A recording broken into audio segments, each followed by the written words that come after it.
The first word out of her mouth wasn't my name.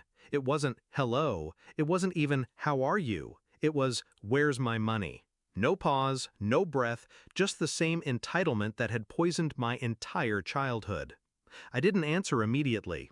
Silence is a weapon, and I've learned how to sharpen it. She mistook my quiet for weakness. She always had. I used to think my mother loved me.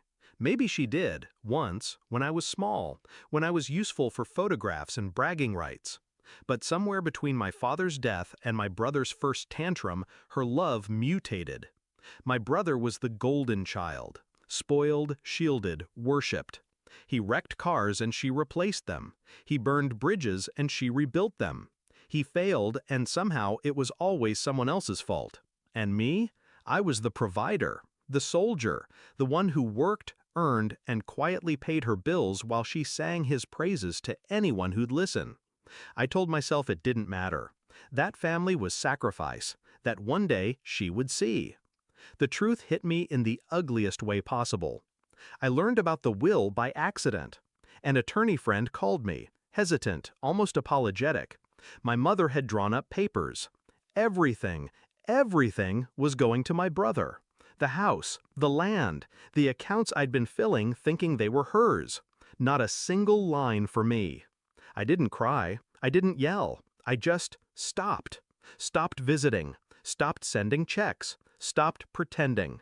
For the first time in my life, I cut the cord. 1 month later, the phone rang.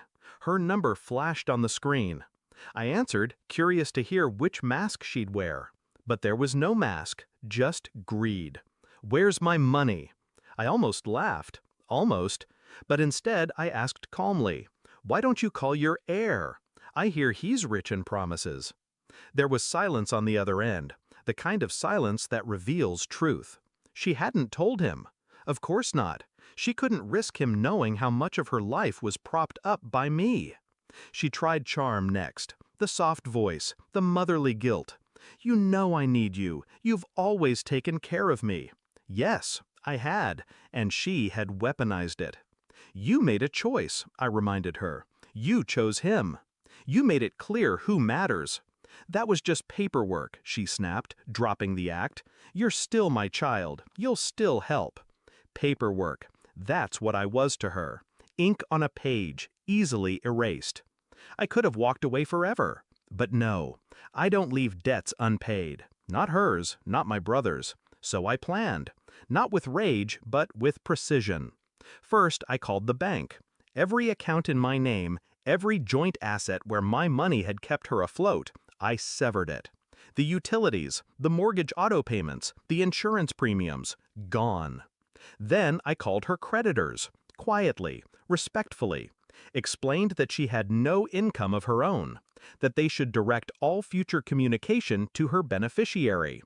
Next, I reached my brother, not directly, through whispers. Old friends, family acquaintances, people who love gossip more than air. It didn't take long for him to hear the truth, that our mother had written him into the will because she had nothing left to give while alive. That every luxury she flaunted was bankrolled by me. I knew exactly how he'd react. He'd confront her, loudly, brutally.